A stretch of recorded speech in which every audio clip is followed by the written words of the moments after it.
La priorité pour moi est vraiment de déjà préserver la récolte, hein. Donc ça, c'est la première chose. On sait que les feuilles, c'est le poumon de la vigne.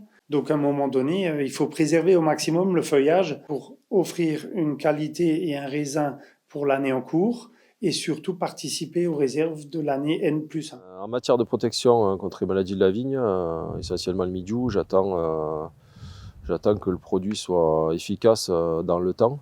Donc une rémanence assez longue pour éviter d'avoir de multiples interventions. Et j'attends aussi une bonne efficacité sur la maladie visée. Nous, notre objectif prioritaire en protection contre le mildiou, c'est bien sûr l'utilisation des biocontrôles, des produits quand même qui arrivent sur le marché, pour 2 raisons, hein, parce que, on en trouve de plus en plus. Il y a une demande, clairement, du biocontrôle et il y a aussi une suppression d'une flopée de molécules, chimiques, là, dans les prochaines années. Donc mécaniquement, on se dirige naturellement vers ça, aussi par conviction. Donc nos attentes vont clairement vers un accompagnement de l'utilisation de ces produits. En période hivernale, déjà, pas ramener beaucoup d'engrais non plus. Il faut créer un équilibre au niveau de la vigne pour qu'il n'y ait pas une pousse trop rapide, pour qu'il n'y ait pas trop de feuillage, pas trop de bois. Donc, un équilibre d'engrais.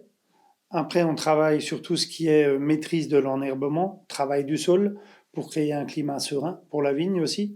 Et tout ce qui est au niveau des travails en verre, donc le palissage, la maîtrise du feuillage de la vigne, donc mécanique, donc manuel et mécanique. Si on travaille comme ça sur le travail en verre, on arrive à un résultat qui est correct au bout.